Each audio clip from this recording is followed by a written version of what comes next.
Hello, welcome to Shri Sakthi TNPSC markup. முகவுரை பகுதி 3, கூற்றுகள் மற்றும் வழக்குகள். வினாக்கள் 51 முதல் 75 வரை.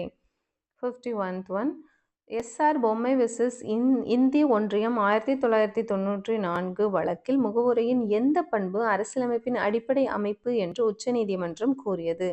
ஆப்ஷன்ஸ் ஆர் சமதர்மம், மதச்சார்பின்மை, குடியரசு, மக்களாட்சி. The right answer is மதச்சார்பின்மை.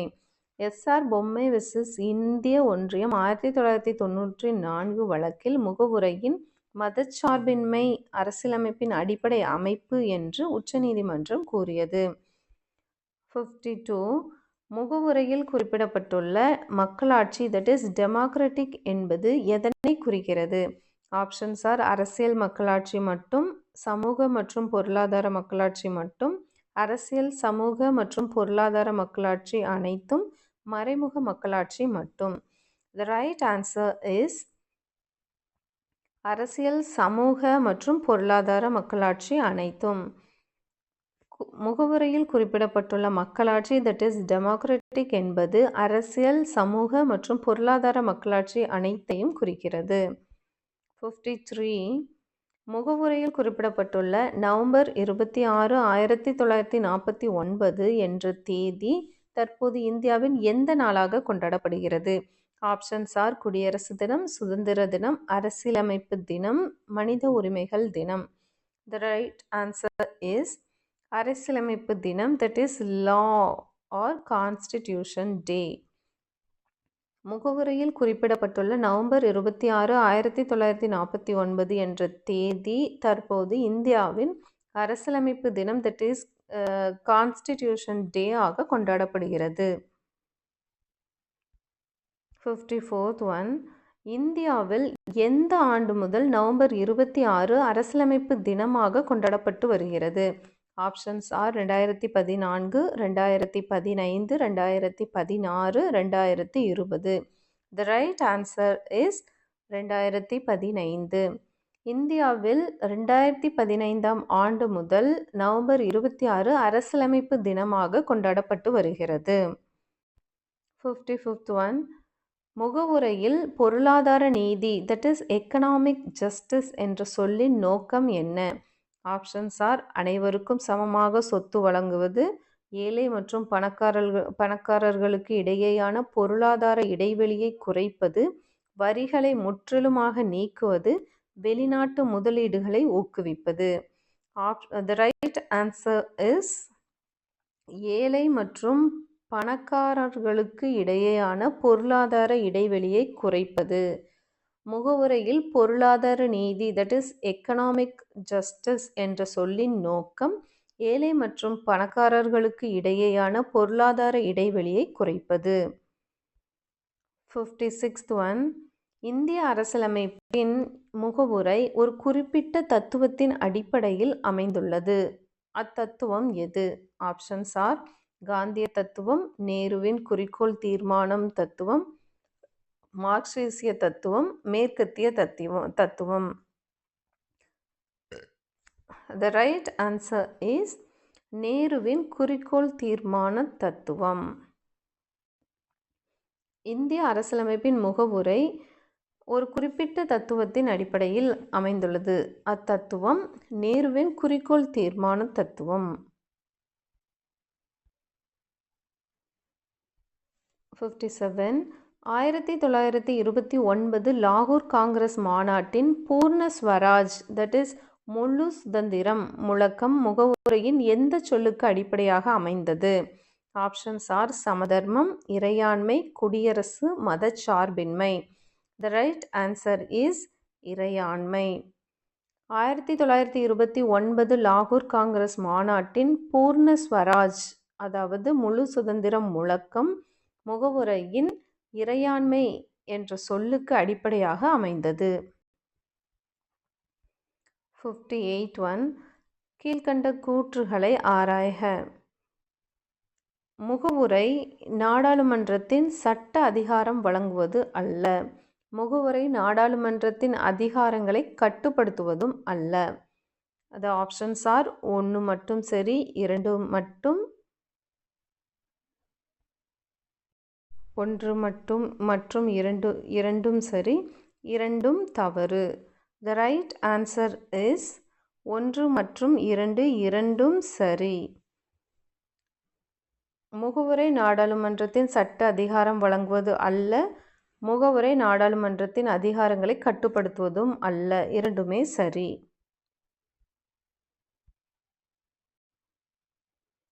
59th one. இந்திய அரசியலமைப்பு முகவுரையின்படி இறுதி அதிகாரம் யாரிடம் ஒப்படைக்கப்பட்டுள்ளது? ஆப்ஷன்ஸ் ஆர் நாடாளுமன்றம், உச்சநீதிமன்றம், இந்திய மக்கள், ஆயுதப்படைகள். The right answer is இந்திய மக்கள். இந்திய அரசியலமைப்பு முகவுரையின்படி இறுதி அதிகாரம் இந்திய மக்களிடம் ஒப்படைக்கப்பட்டுள்ளது. 60th one. முகவுரையின் எந்த பண்பு இந்தியாவை மன்னராட்சி இல்லாத நாடு என்று அறிவிக்கிறது? ஆப்ஷன்ஸ் ஆர் மக்களாட்சி, குடியரசு, இறையாண்மை, சமதர்மம். The right answer is குடியரசு. முகவுரையின் எந்த பண்பு, தட் இஸ் முகவுரையின் குடியரசு என்ற பண்பு இந்தியாவை மன்னராட்சி இல்லாத நாடு என்று அறிவிக்கிறது. 61. இந்திய அரசியலமைப்பின் முகவுரை எந்த பகுதியின் சுருக்கமாக அல்லது முன்னுரையாக விளங்குகிறது? ஆப்ஷன்ஸ் ஆர் முழு அரசியலமைப்பு சட்டத்தின் சுருக்கம், பகுதி 3இன் சுருக்கம், பகுதி 4இன் சுருக்கம், அட்டவணைகளின் சுருக்கம். The right answer is முழு அரசியலமைப்பு சட்டத்தின் சுருக்கம். இந்திய அரசியலமைப்பின் முகவுரை முழு அரசியலமைப்பு சட்டத்தின் சுருக்கமாக அல்லது முன்னுரையாக விளங்குகிறது. 62. கீழ்க்கண்டவற்றுள் எது முகவுரையின் முக்கிய நோக்கம் அல்ல? ஆப்ஷன்ஸ் ஆர் நீதி வழங்குதல், சுதந்திரத்தை உறுதி செய்தல், சமத்துவத்தை வளர்த்தல், சர்வதேச போர்களை ஆதரித்தல். The right answer is சர்வதேச போர்களை ஆதரித்தல். முகவுரையின் முக்கிய நோக்கங்கள் நீதி வழங்குதல், சுதந்திரத்தை உறுதி செய்தல், சமத்துவத்தை வளர்த்தல். முகவுரையின் முக்கிய நோக்கம் அல்லாதது சர்வதேச போர்களை ஆதரித்தல். 63. எந்த வழக்கு தீர்ப்பின் மூலம் முகவுரையில் உள்ள மதச்சார்பின்மை என்பது மாற்ற முடியாத அடிப்படை அம்சம் என வலிமையாக நிலைநிறுத்தப்பட்டது? ஆப்ஷன்ஸ் ஆர் பெருபாரி வழக்கு, எஸ்.ஆர். பொம்மை வழக்கு, சங்கரி பிரசாத் வழக்கு, கோலக்நாத் வழக்கு. The right answer is SR. பொம்மை வழக்கு. எஸ்.ஆர். பொம்மை வழக்கு தீர்ப்பின் மூலம் முகவுரையில் உள்ள மதச்சார்பின்மை என்பது மாற்ற முடியாத அடிப்படை அம்சம் என வலிமையாக நிலைநிறுத்தப்பட்டது. 64. முகவுரை என்பது அரசியலமைப்பின் ஒரு பகுதியே என்று கேசவானந்த பாரதி வழக்கில் உச்சநீதிமன்றம் தீர்ப்பளித்த போது அதற்கு முந்தைய எந்த வழக்கின் தீர்ப்பு மாற்றியமைக்கப்பட்டது?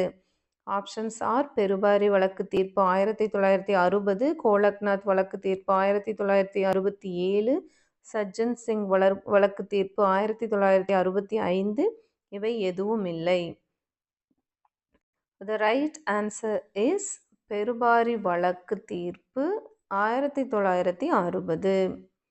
முகவுரை என்பது அரசியலமைப்பின் ஒரு பகுதியே என்று கேசவானந்த பாரதி வழக்கில் உச்சநீதிமன்றம் தீர்ப்பளித்த போது அதற்கு முந்தைய பெருபாரி வழக்கு தீர்ப்பு 1960 மாற்றி அமைக்கப்பட்டது. 65. இந்திய முகவுரையில் உள்ள சமதர்மம் என்பது யாருடைய கொள்கைகளின் கலவையாக கருதப்படுகிறது? ஆப்ஷன்ஸ் ஆர் லெனின் மற்றும் ஸ்டாலின், மார்க்ஸ் மற்றும் காந்தி, நேரு மற்றும் சுபாஷ் சந்திர போஸ், அம்பேத்கர் மற்றும் Periyar. The right answer is Marx மற்றும் காந்தி. இந்திய முகவுரையில் உள்ள சமதர்மம் என்பது மார்க்ஸ் மற்றும் காந்தி கொள்கைகளின் கலவையாக கருதப்படுகிறது. 66th one. முகவுரையில் நம்பிக்கை வழிபாடு, that is belief, faith and worship ஆகியவற்றின் சுதந்திரம் எதன் மூலம் குடிமக்களுக்கு சட்டபூர்வமாக வழங்கப்பட்டுள்ளது? ஆப்ஷன்ஸ் ஆர் வழிகாட்டு நெறிமுறைகள், அடிப்படை உரிமைகள், அடிப்படை கடமைகள், முகவுரை மட்டுமே. The right answer is அடிப்படை உரிமைகள். முகவுரையில் நம்பிக்கை, வழிபாடு ஆகியவற்றின் சுதந்திரம் அடிப்படை உரிமைகள் மூலம் குடிமக்களுக்கு சட்டபூர்வமாக வழங்கப்பட்டுள்ளது. 67th one. இந்திய அரசியலமைப்பின் முகவுரை பின்வரும் எவற்றுக்கு இடையே சமத்துவத்தை உறுதி செய்கிறது? ஆப்ஷன்ஸ் ஆர் அந்தஸ்து மற்றும் வாய்ப்பு, சாதி மற்றும் மதம், ஆண் மற்றும் பெண், ஏழை மற்றும் பணக்காரர். The right answer is அந்தஸ்து மற்றும் வாய்ப்பு. இந்திய அரசியலமைப்பின் முகவுரை அந்தஸ்து மற்றும் வாய்ப்புக்கு இடையே சமத்துவத்தை உறுதி செய்கிறது. 68 one. 42வது சட்ட திருத்தத்திற்கு பிறகு முகவுரையில் சேர்க்கப்பட்ட சொற்களின் சரியான சேர்க்கை எது? ஆப்ஷன்ஸ் ஆர் சமதர்ம குடியரசு ஒருமைப்பாடு, சமதர்ம மதச்சார்பற்ற ஒருமைப்பாடு, இறையாண்மை சமதர்ம மதச்சார்பற்ற மக்களாட்சி குடியரசு ஒருமைப்பாடு. The right answer is சமதர்ம மதச்சார்பற்ற ஒருமைப்பாடு. 42வது சட்ட திருத்தத்திற்கு பிறகு முகவுரையில் சேர்க்கப்பட்ட சொற்களின் சரியான சேர்க்கை சமதர்ம மதச்சார்பற்ற ஒருமைப்பாடு. 69th one. முகவுரை என்பது சட்டத்தை விளக்கும் போது ஏற்படும் மங்கலான அல்லது தெளிவற்ற நிலைகளில் வழிகாட்டியாக பயன்படும் என்று உச்சநீதிமன்றம் எப்போது கூறியது? ஆப்ஷன்ஸ் ஆர் 1960 பெருபாரி வழக்கு, 1973 கேசவானந்த பாரதி வழக்கு, 1980 மினர்வா மில்ஸ் வழக்கு, இவை அனைத்திலும். The right answer is இவை அனைத்திலும். முகவுரை என்பது சட்டத்தை விளக்கும்போது ஏற்படும் மங்கலான அல்லது தெளிவற்ற நிலைகளில் வழிகாட்டியாக பயன்படும் என்று உச்சநீதிமன்றம் 1960 பெருபாரி வழக்கு, 1973 கேசவானந்த பாரதி வழக்கு, 1980 மினர்வா மில்ஸ் வழக்குகளில் கூறியது. இவை அனைத்திலும் கூறியது. 70th one. முகவுரை என்பது இந்திய அரசியலமைப்பின் தூண் என்று வர்ணித்தவர் யார்? ஆப்ஷன்ஸ் ஆர் சுபாஷ் Kashyap, Pandit தகூர்தாஸ் Bhargav, B.R. Ambedkar, Rajendra Prasad. The right answer is Pandit தகூர்தாஸ் Bhargav. முகவுரை என்பது இந்திய அரசியலமைப்பின் தூண் என்று வர்ணித்தவர் பண்டிட் தகூர்தாஸ் பார்கவ். 71. இந்திய நாடாளுமன்றம் முகவுரையை திருத்த அதிகாரம் பெற்றுள்ளது என்பதை உணர்த்தும் அரசியலமைப்பு சட்டப்பிரிவு எது? ஆப்ஷன்ஸ் ஆர் சட்டப்பிரிவு 356, சட்டப்பிரிவு 360, சட்டப்பிரிவு 368, சட்டப்பிரிவு 370. The right answer is சட்டப்பிரிவு 368. இந்திய நாடாளுமன்றம் முகவுரையை திருத்த அதிகாரம் பெற்றுள்ளது என்பதை உணர்த்தும் அரசியலமைப்பு சட்டப்பிரிவு 368. 72. முகவுரையின் தொடக்கத்தில் உள்ள இறையாண்மை என்ற சொல் இந்திய காமன்வெல்த் அமைப்பில் உறுப்பினராக இருப்பதன் மூலம் பாதிக்கப்படுகிறதா? ஆப்ஷன்ஸ் ஆர் ஆம் பாதிக்கப்படுகிறது, இல்லை அது ஒரு தற்காலிக ஒப்பந்தம் மட்டுமே, இறையாண்மை பாதிக்கப்படாது, பிரிட்டன் அனுமதிப்பால் மட்டுமே பாதிக்காது.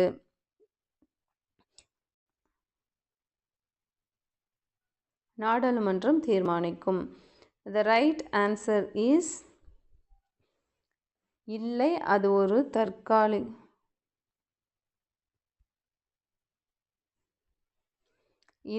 ஒரு தற்காலிக ஒப்பந்தம் மட்டுமே, இறையாண்மை பாதிக்கப்படாது.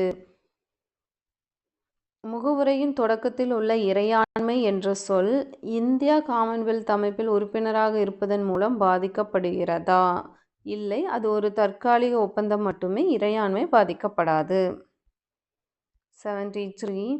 அரசியலமைப்பு நிர்ணய சபையின் முன்னாள் தலைவர் என்ற முறையில் முகவுரையை முதலில் ஏற்றுக்கொண்டவர் யார்? Options or Doctor B.R. Ambedkar, doctor Rajendra Prasad, Sachchidananda Sinha, Jawaharlal Nehru. The right answer is doctor Rajendra Prasad. அரசியலமைப்பு நிர்ணய சபையின் முன்னாள் தலைவர் என்ற முறையில் முகவுரையை முதலில் ஏற்றுக்கொண்டவர் டாக்டர் ராஜேந்திர பிரசாத். 74.